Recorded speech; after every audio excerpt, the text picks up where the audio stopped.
You're tuned in to a Grown Folks production.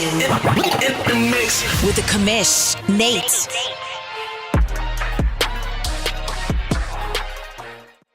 And just like that, welcome to Press Pass Live, your weekly podcast show for the OMFL.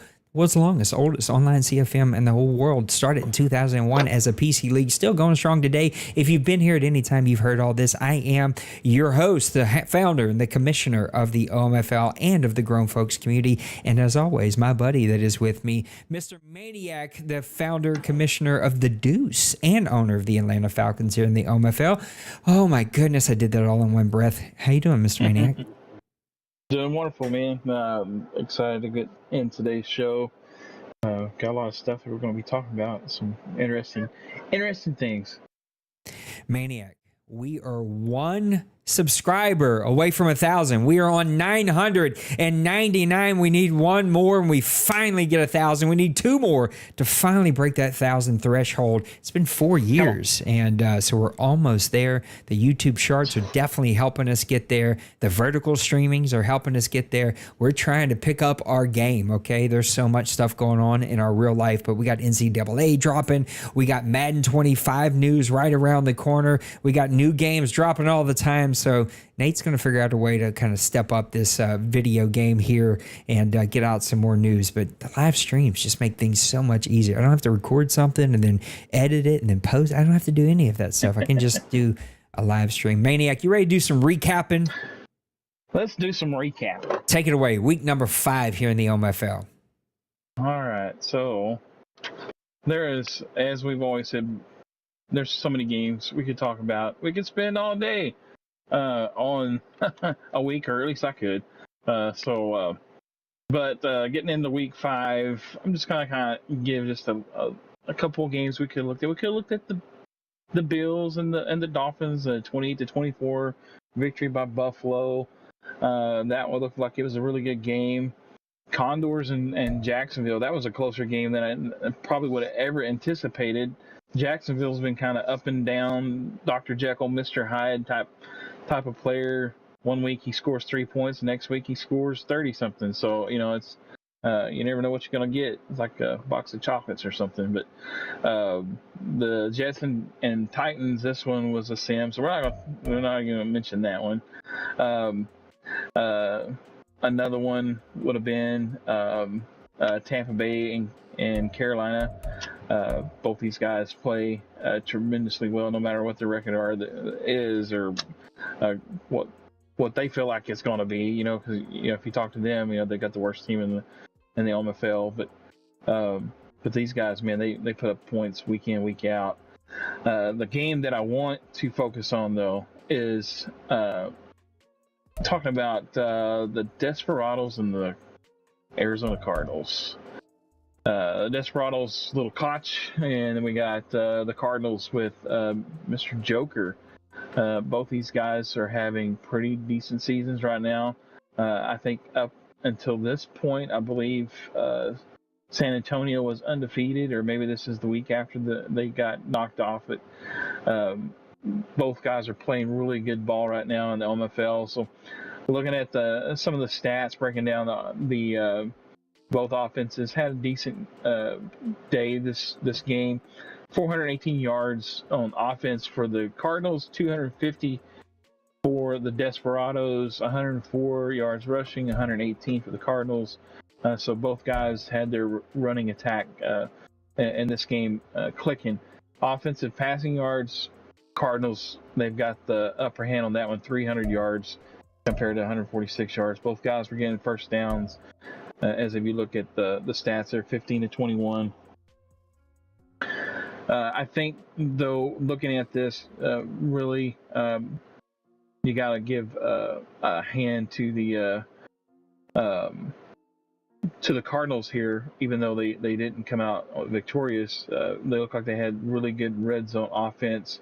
They scored 2 offensive touchdowns. It don't look like they had as many opportunities as the Desperados, but the Desperados also had 2 touchdowns in the red zone.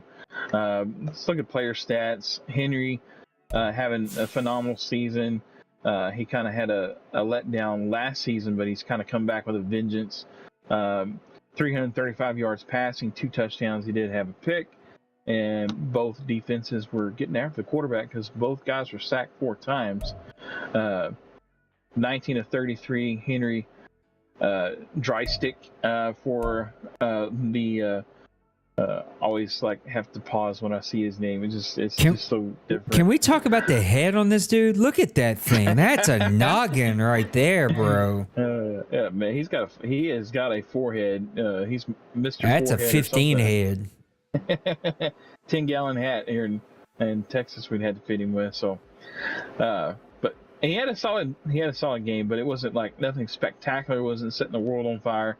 10 of 18, 55%, 2 touchdowns, 2 interceptions, 178 yards. And the one thing that kind of surprised me, the long of 28. So the Cardinals kind of held in check that deep passing attack that we've seen the Desperados have so far this season.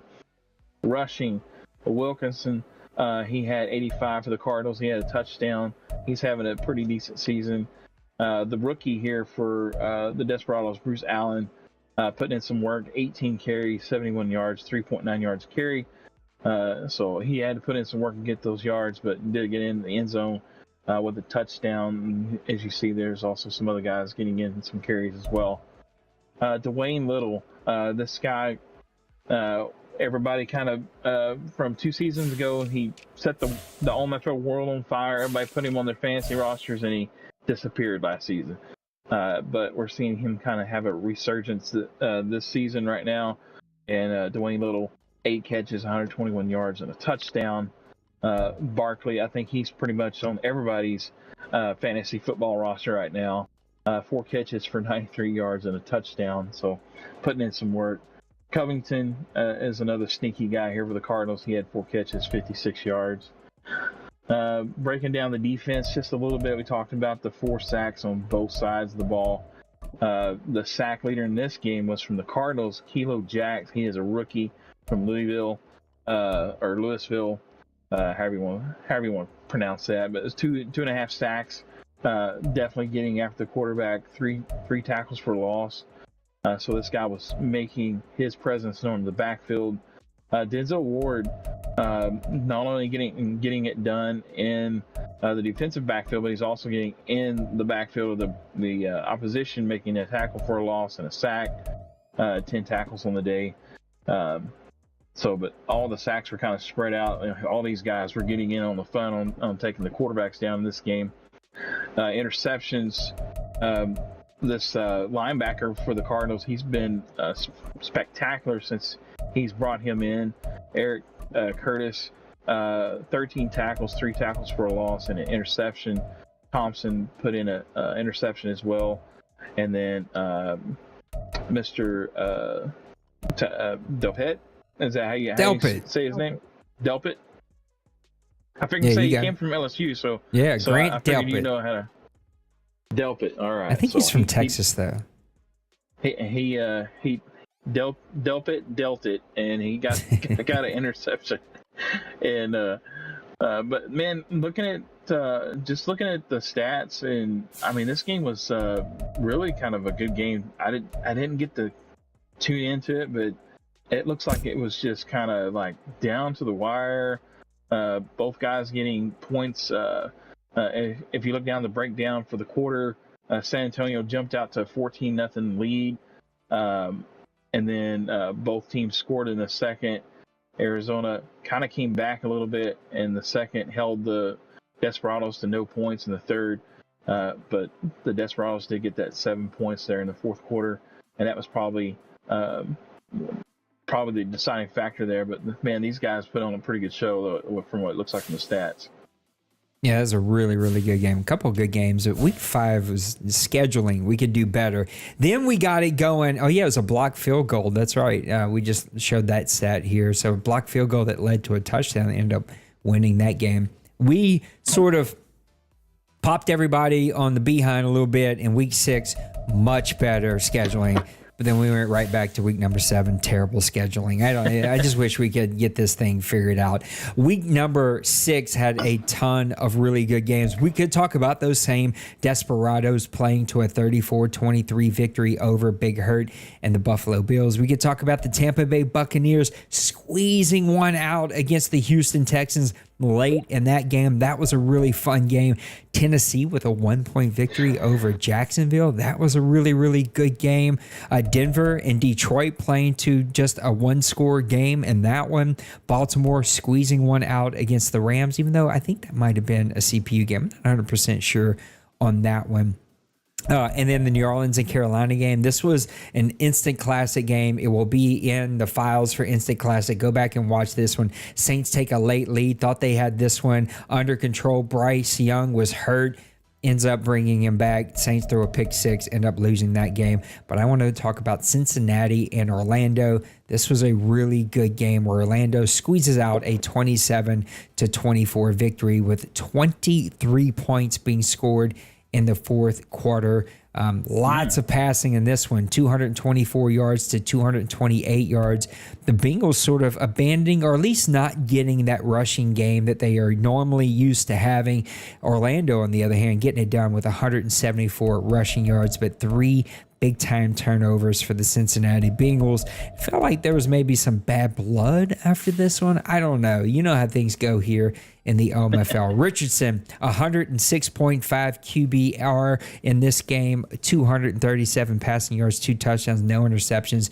Joe Burrow, though, sacked 4 times, throws 3 picks, no touchdowns, QBR of 56.7, and a completion percentage of 58. So not the game that we're used to seeing from Mr. Joe Burrow. McGee held in check. I say that. 5.8 yards per carry and 2 touchdowns is pretty good, but he only touched the ball 13 times. Taylor, 20 for 94, no touchdowns on the day. Jamar Chase, 6 for 96, no touchdowns, as we talked about a little while ago.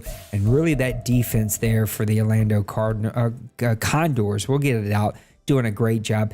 Quiddy Payne, what a name, left in for the Condors with 2 sacks on the day. Uke with 1, probably not saying that correctly. Galdmore with 1, Wilkins with 1, and then your interceptions are coming from Cruz, Brents, and Bayard. And the Condors come away with a couple of point victory against the Bengals. That's going to go a long way when it comes to seeding whenever we get to the AFC. Good to see you, Bird, Bill, Bronco Man, and Mr. Nisangar. Good to see you guys. Week number 7, Mr. Maniac, take us away.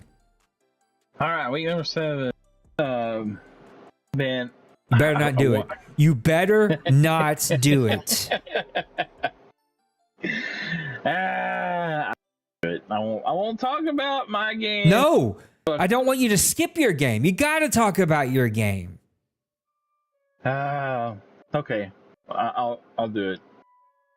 I really hate to do it, but man, Kevin. No, you don't.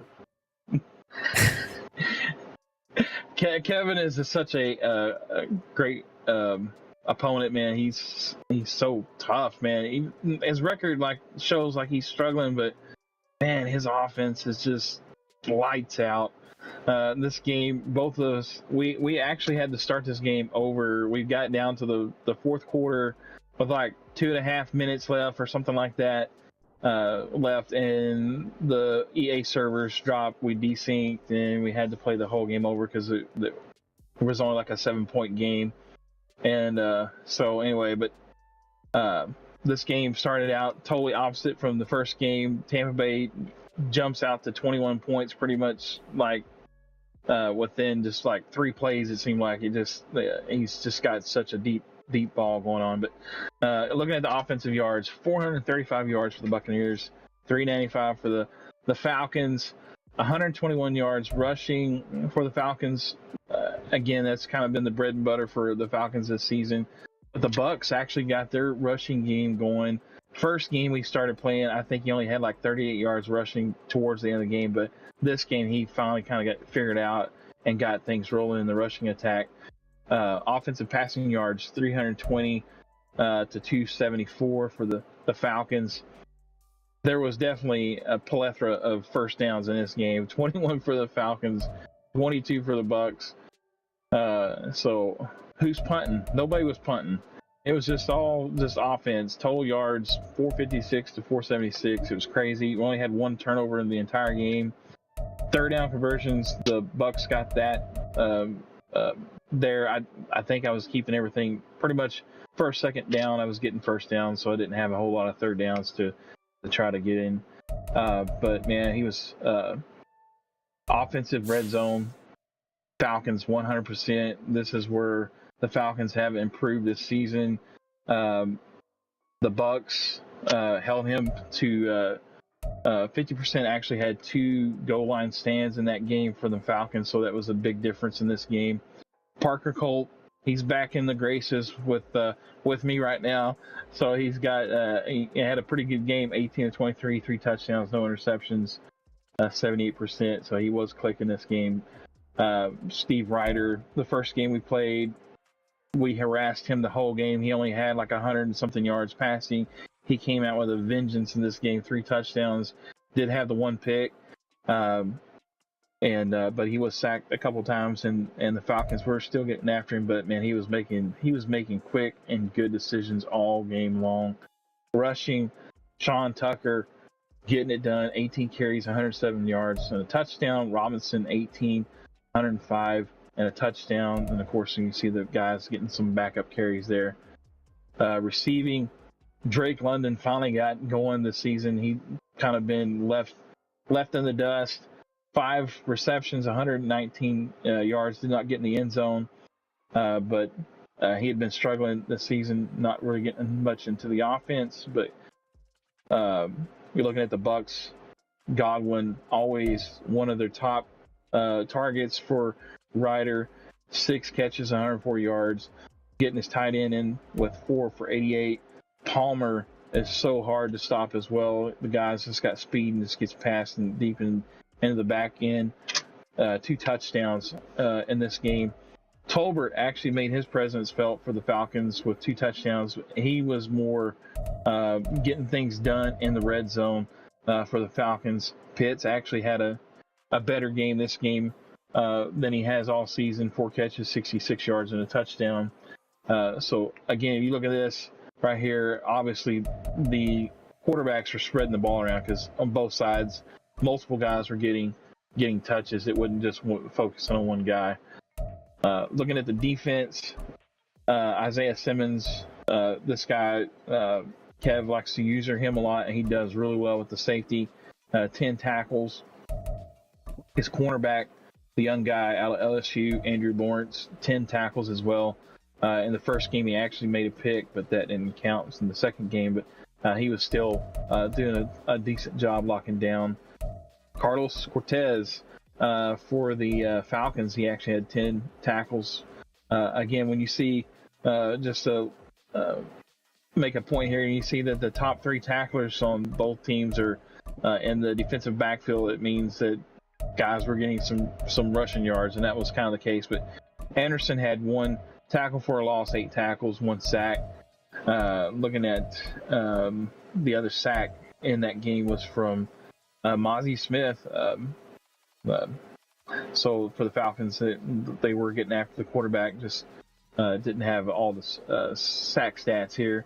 And then the 1 pick here, this was actually a user pick with Cam Smith that actually kind of baited him into this pick. So, man, it was a good game. This game was just kind of a nail biter, walk-off field goal, pretty much to win the game for the Falcons.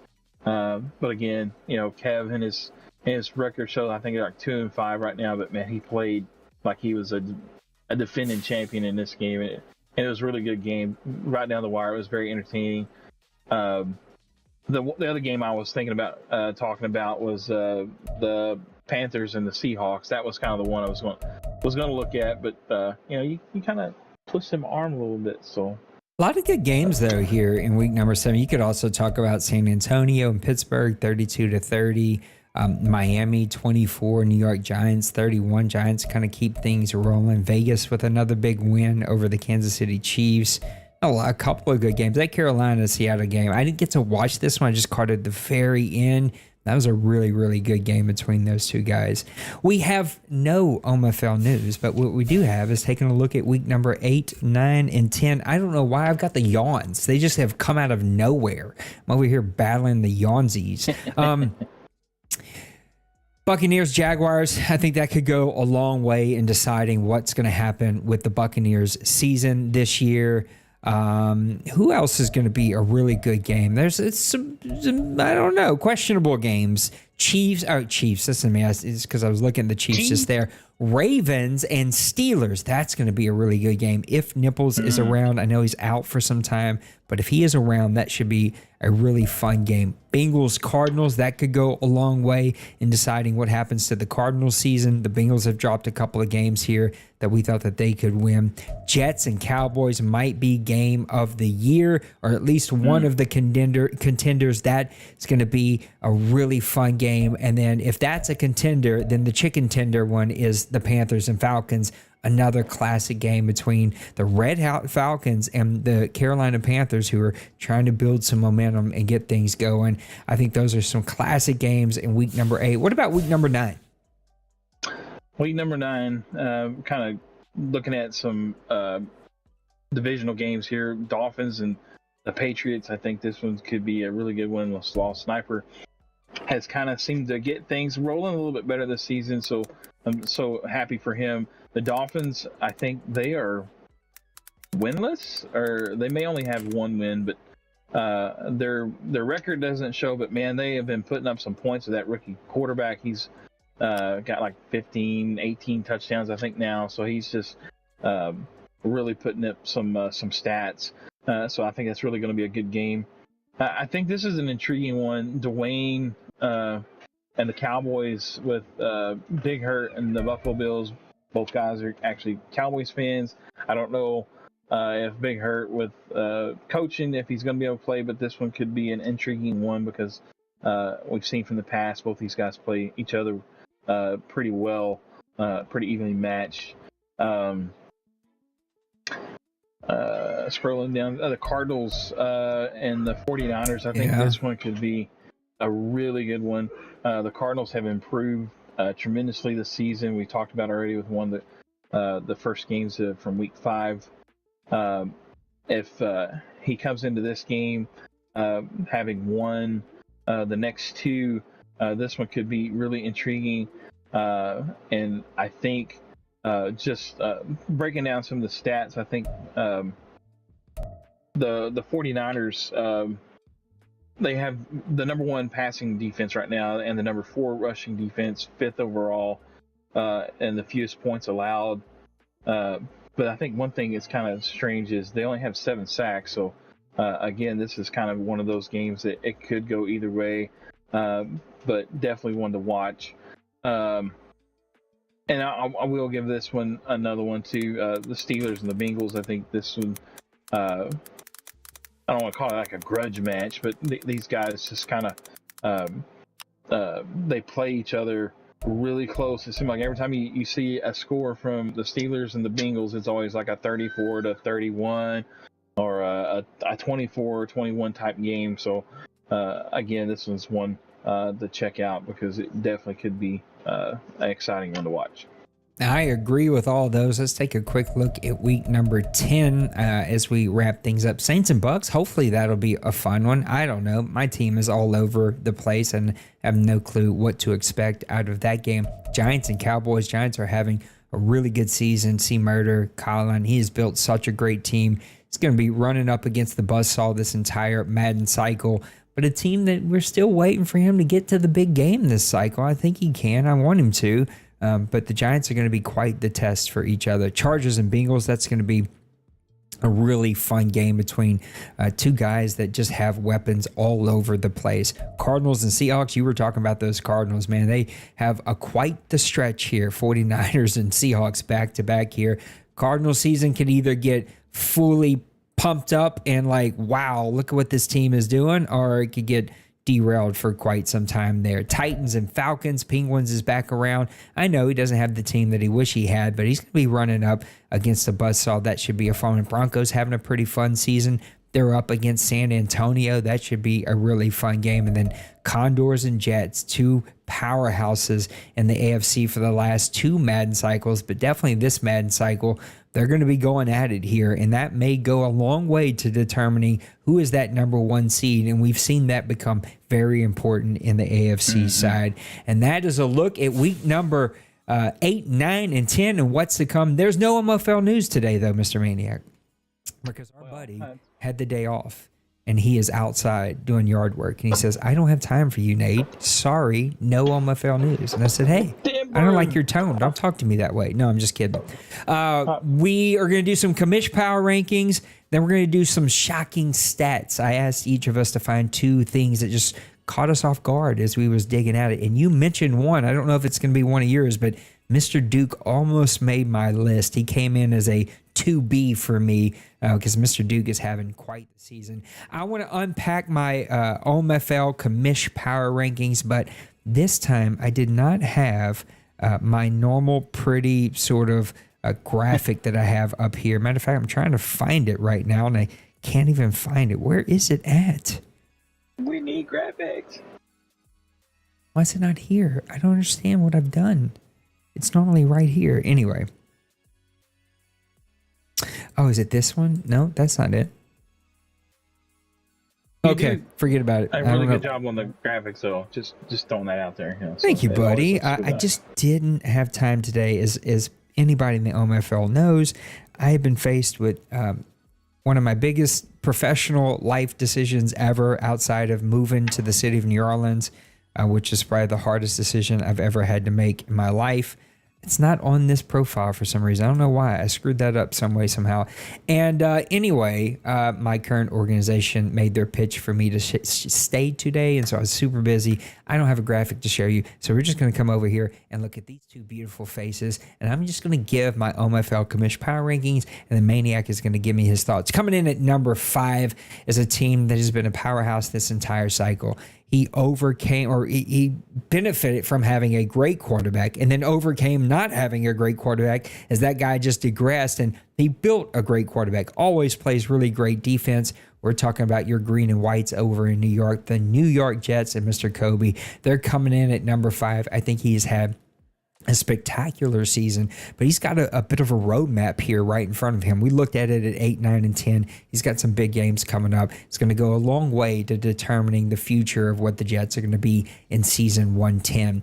And then coming in at number 4 is going to be this guy right here. Oh, wait. I'm going to point. Well, if it's vertical, he's down there. If it's the other one, it's over there. And that's Mr. Maniac and the Atlanta Falcons, undefeated, rolling through people over here, making people doubt they even want to play Madden 24 ever again. This guy has got his quarterback back. He's playing superb football, playing really good defense. He's turning people over. The Atlanta Falcons are shocking folks in the NFC. Better be on notice. He's coming in at number 4. Coming in at number 3 is another powerhouse team. Actually, the next 3 that we're going to talk about, they're the standard bearers here for Madden 24. Number 3 is going to be the San Francisco 49ers. He's got the run game. He's got the pass game. He's got people snooping and watching every micro fraction of a frame of every game that he plays so that they can find out how this guy's cheating to beat all of us.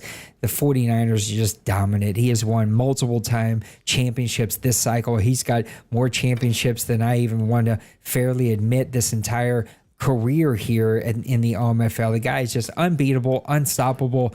They have had one little speed bump this season, but he comes in at number 3. Coming in at number 2 is the Dallas Cowboys. They have just been superb. Cycle after cycle after cycle. This guy just doesn't matter the rules, doesn't matter what we throw at him. He finds a way to continue to win. And right now he's winning with dominant defense, an outstanding run game, arguably one of the top 3 run games that we ever seen in the OMFL. And he's doing it with a quarterback that can scramble and throw from time to time, but not make all the throws. He's still getting it done. I think he's 31st in passing, and he's still an undefeated team that's rocking and rolling in here in season number 1 team. And then my number 1 team, the Orlando Condors, a champion here in the OMFL, a guy that has also, a lot like Dallas, built a superb defense that will turn you over, that will harass your quarterback. He's got a quarterback that can get it done with his legs and his arm. He's got super fast wide receivers, a run game that one could argue is the best that we've seen this entire Madden cycle. This guy's consistently put his running game at the top in the OMFL every single season. This dude just gets it done. Bronco Man has got the Orlando Condors rolling once again and coming in at number 1. And the team that I left off that was really close to making it, the Seattle Seahawks. And the only reason I left Meek off is because he did lose against the 49ers, who are my number 3 team. And so who do I boot? The Jets? The Falcons? You got to put somebody in there. So I only put the 49ers in front of the Seahawks because of their victory over the Seahawks. My top 5, Condors, blah, blah, blah, blah, blah, blah. Let's try that again. Condors, Cowboys, 49ers, Falcons, and Jets. What do you think about the Commish Power Rankings, Mr. Maniac? I think you've been drinking Kool-Aid, man, because the Falcons are not that great. But they're undefeated. So the record actually tells you that I'm right and you're wrong. Yeah, I looked at that and I really am kind of amazed because like our top 6 all have the same teams listed in there. The way I would rank these though, 49ers number 1 because again he's still defending champion. Nobody's well, the Desperados didn't knock him off, but we saw that I think the 49ers lost 1 game last season and went on a run and went undefeated into the bowl game. So Cowboys number 2, Dwayne is just always steady Eddie. You know what you're going to get with Dwayne, but you can't stop it most of the time unless you're D-Money. And that's just kind of that's the way it's kind of rolled. The Condors, I think they are the number 1 team in the AFC. He fits in my number 3. Definitely, he's just well-rounded, well-balanced. He's got a good, solid defense, good passing attack, great rushing attack. So, just so hard to stop. Jets are my number 4, just because he's always kind of there.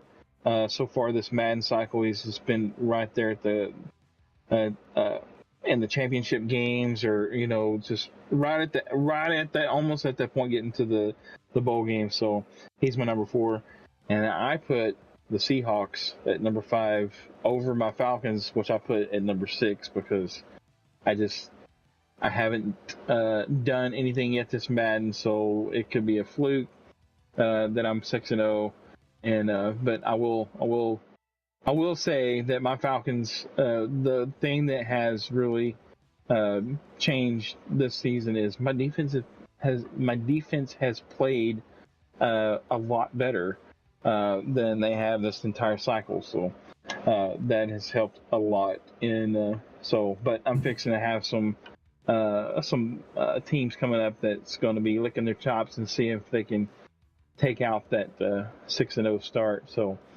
This isn't the Madden 24 cycle power rankings. This is the season 110 power rankings, and how you put a couple of one-loss teams over an undefeated team is beyond me, Mr. Maniac, but we'll argue about that a different time. And all of a sudden I feel... Hey, we didn't have OMFL news today, so we can argue, take a little extra time. Well, we got started late, and I've got like 8 text messages telling me that we don't have the time. But let's go ahead. Let's go to number 2 topic that we're going to unpack before we get to the OMFL mailbag. 2 shocking stacks. I'll present one. I'll let you present one. I'll present one. You let you present one. Then we'll go open up the mailbag. Number 1 for me, as I started to unpack and just look at like what is something that like just stands out for me, the NFC South running backs. I don't know if you've looked at those anytime lately, but they are playing absolutely amazing, and maybe arguably as a entire division could be the best in the entire OMFL. Let's go look at some stats really quick and I'll show you exactly what I'm talking about.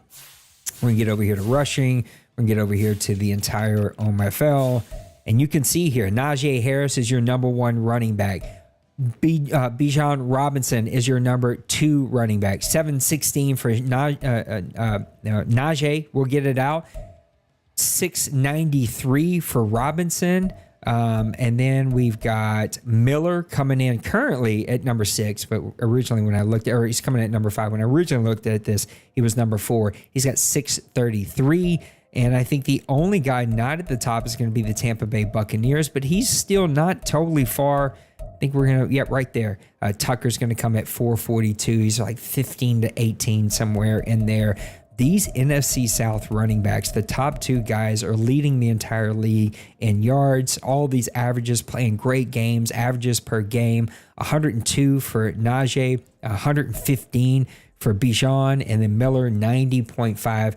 NFC South, you're playing great with the running backs. You got some stud running backs playing superb this season. The shocking stat for me, I think that these guys are best as a division in the entire league. What's your shocking stat? That's a pretty interesting one. This one is kind of hits home, and I didn't know really how to take the shocking stat. I'll get it out here. But this one is actually a personal stat that I was like, oh wow, I didn't even realize that. Did you know that the Falcons do not have a quarterback in the top 30 quarterbacks this season so far? It doesn't surprise me though because of the injuries that they've had. But it just seemed like because I don't just go completely away from passing the ball, but I was like, man, then I started looking like, am I passing FPR wise? Am I getting enough passes in per game?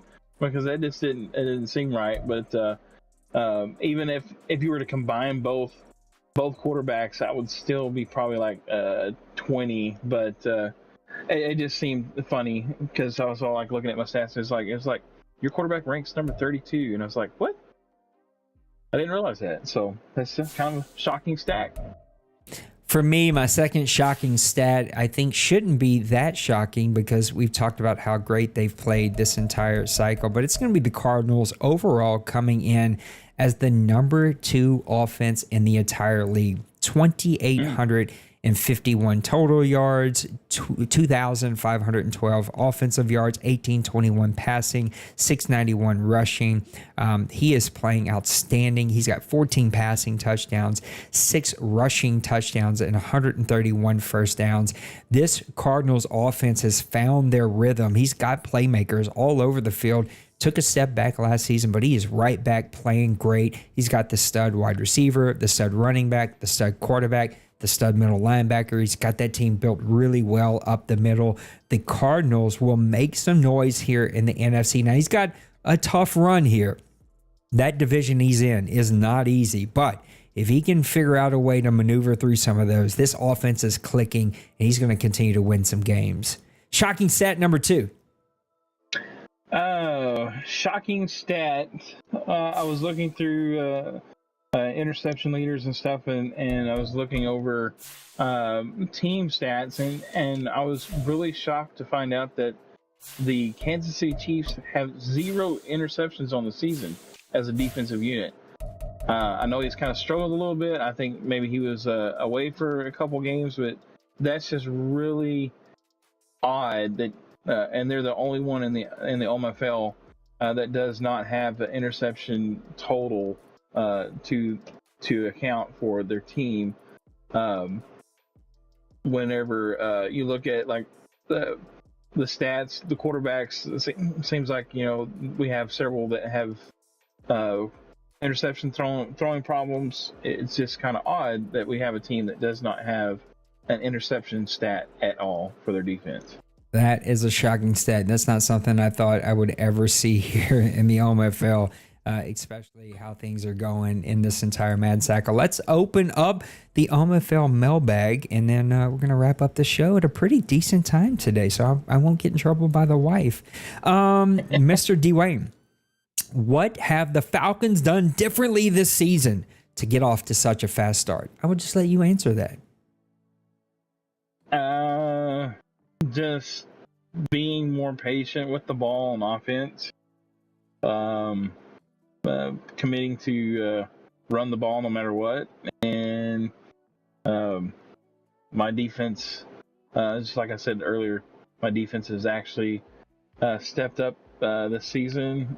I don't know why. They're all pretty much the same players that I had the previous season. I think I've got a couple different, or actually had to let a couple guys go, and the younger guys stepped up. Maybe it was just the simple fact that I need to get some younger blood on defense to, especially on the defensive line, because maybe cap issues helped right the ship for Atlanta. I want to point out that this guy tried to get me to change the cap rules so that he'd have more flexibility. And somehow he's undefeated and still fielded a completely competitive team. Amazing how that works, huh? Yeah, I don't know what happened, but yeah, I was looking out for everybody else too. It wasn't Sometimes Nate knows what he's talking about. Okay. But that would be my I guess my points to say that what's improved for the Falcons. Again, it may take a 180 or 360 or whatever this the next few weeks, but right now I'll take those 6 wins and I'll be happy with them.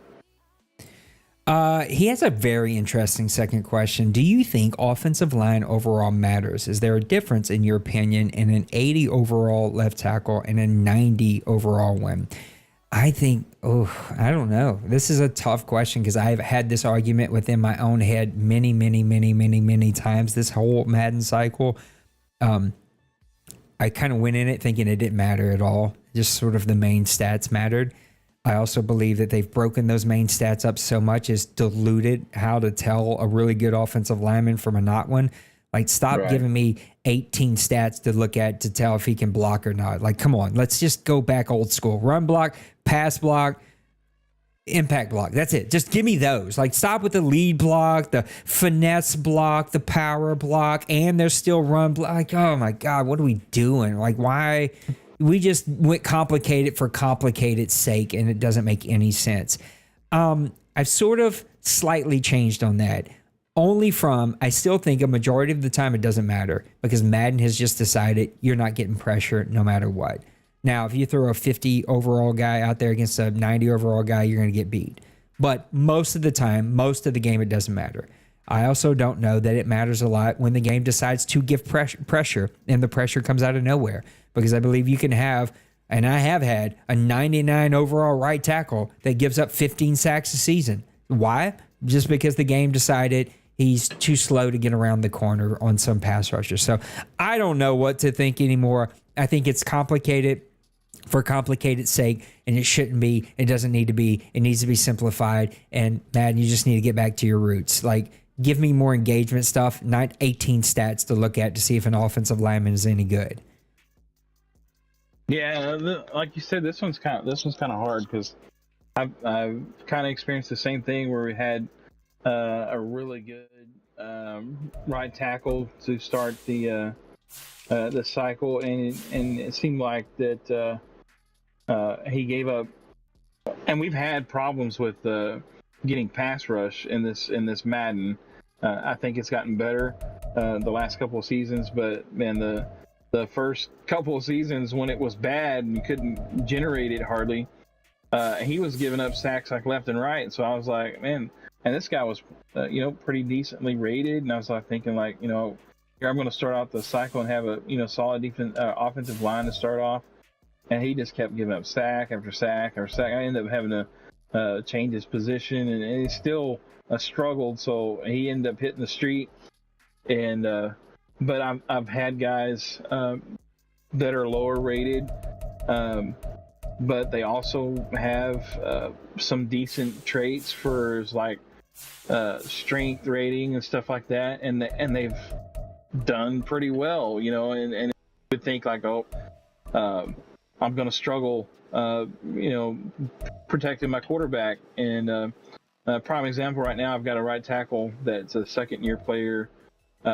His overall stats would not suggest that he would be a stellar right tackle, but so far this season he hasn't given up a sack, or he's only given up like one. And so I don't know. It's like you said. It's just like it's almost like a crapshoot. It just seems like nothing really like you can put your pin on and say, okay, this is what I need to get to make sure I got to focus on this to make this guy better, or I need to look for this in free agency or whatever.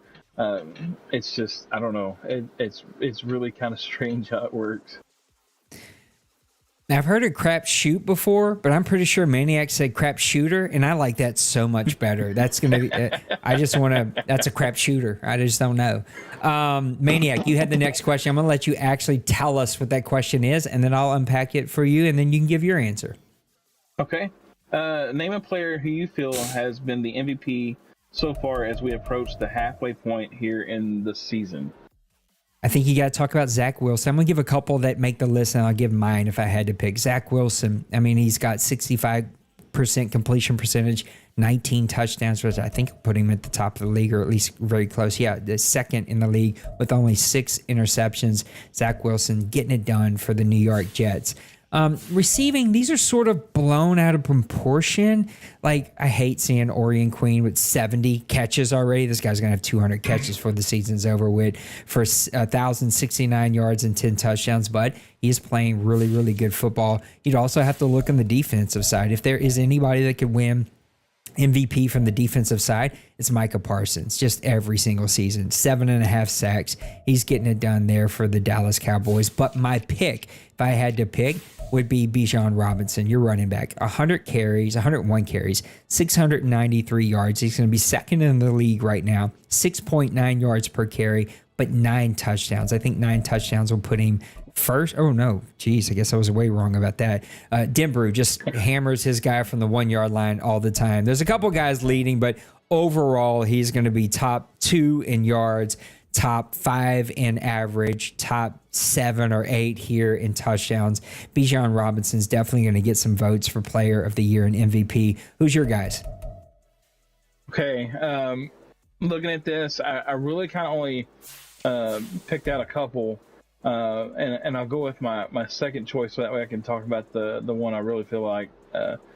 And both these guys are going to be on the offensive side. I think looking at the one that I would just call out here and just looking at how he's done so far, I think looking at how he has affected his team since he's came into the league, Eli Barkley of the San Antonio Desperados.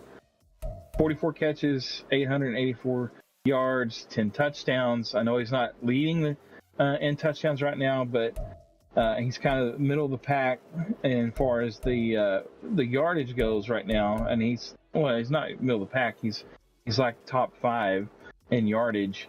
But he just makes such a big impact for that team. I know he's got the quarterback Drysick. He's really, really good at getting the ball to him. But this guy just makes a total, complete impact for this team. And that's kind of what you want to look at for an MVP type quality player. Eli Barkley would be a really good pick for that. But my guy that I'm going with that I feel like that would be really, truly the MVP, not only for his team, but for the league right now. We're looking at Anthony Richardson of the Condors.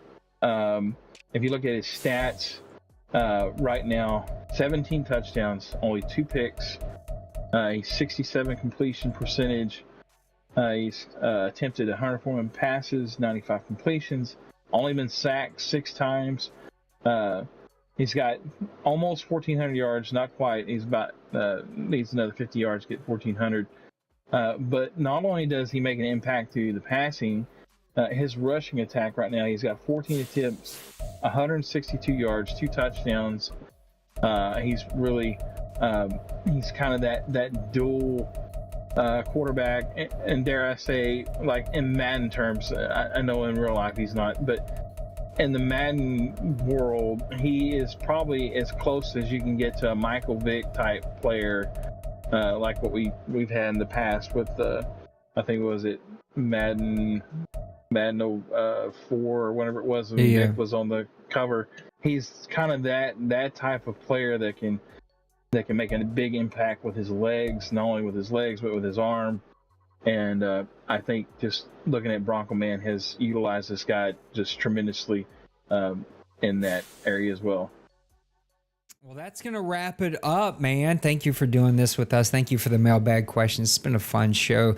Mr. Maniac, let's close it out with one final thought, bud. One final thought. I would not, in the wildest dream, believe that I would be 6-0 sitting at this point in the season. I'm excited that my team has actually played really well. But with that comes also the target starts getting a little bit bigger on your back because you're definitely undefeated, and everybody's like, you know what, I want to knock him out, knock him off, whatever. But it has been a pretty good season so far. Personally, I think also as a league as a whole, we've seen some improvements with pass rush, that being the guy that has been in charge of the sliders last few seasons.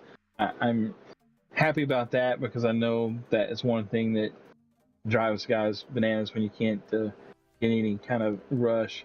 I think one thing too, and I'll throw this out here, I was noticing in some of the games I watched, a lot of the guys internal clock when they're throwing the ball, dropping back in the pocket, they've gotten really fast at getting rid of the ball, looking for shorter routes. So that again kind of plays into a part that we don't see as many sacks, but that we are getting pressure. We are seeing things influence passes down the field and stuff. So that's one thing I guess I would just say that I'm excited to see the improvement on as we go forward in this season. And NCAA or college football now, EA college football, whatever, it's back. It's coming back. So I'm excited to get that rolling. Yeah, it's going to be a ton of fun. I think we're going to have a lot of options to pick from as we all sort of figure out exactly what we can and can't do, and like how big of an undertaking is a 32-man NCAA league. Maniac and I are still sort of supporting, working together to figure out exactly what the future of the Deuce looks like or doesn't look like, but lots of exciting things coming here in the next couple of months. My really final thought would be scheduling. It went back to, it was great last week, and then this week it went back to bad again. And maybe there was a message in here, and I don't comb through these. It looks like Pats and Jets were looking for Monday night as well, but never posted a time. I think the Pats had an random trip that took him away that he wasn't expecting. Commanders and Bills. Again, I'm just scanning here. It looks like there's nothing posted for that. So we didn't hear from either one of those guys.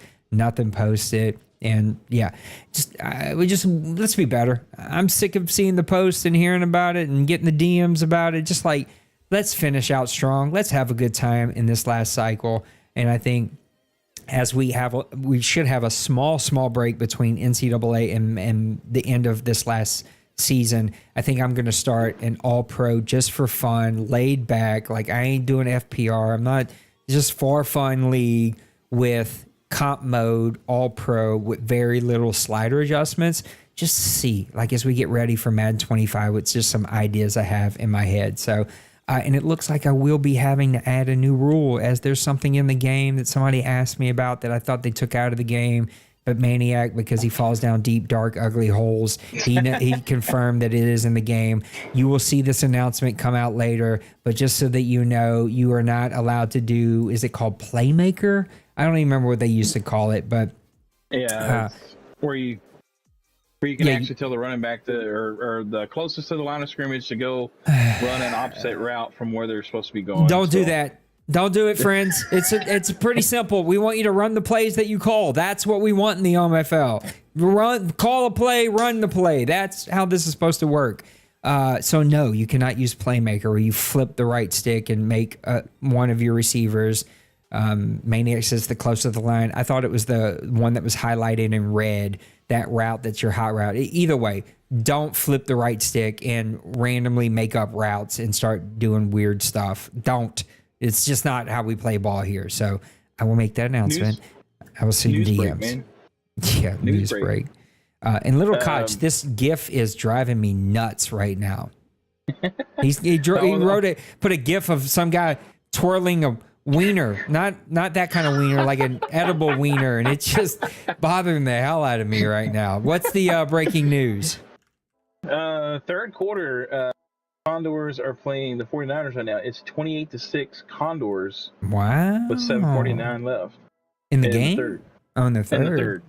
Well, congratulations to the Condors. It figures why Mr. Bronco Man wasn't super chatty here tonight. Good game going over there. So go check that out. Like and subscribe here. We're 1 away from 1,000, 2 away from breaking 1,000. We finally did it. Then we can monetize our channel and make 12 cents a video. It's going to be awesome. Guys, have a great rest of your Monday. I love you. Come hang out with me for the rest of my games. And I promise I'm going to do some shooters here soon. I just been plumb wore out and was like, I don't want this ugly face to be on video. I love you. Take care of yourselves. Take care of those around you. I'll see you on the next one. You matter to me. We'll see you. Deuces.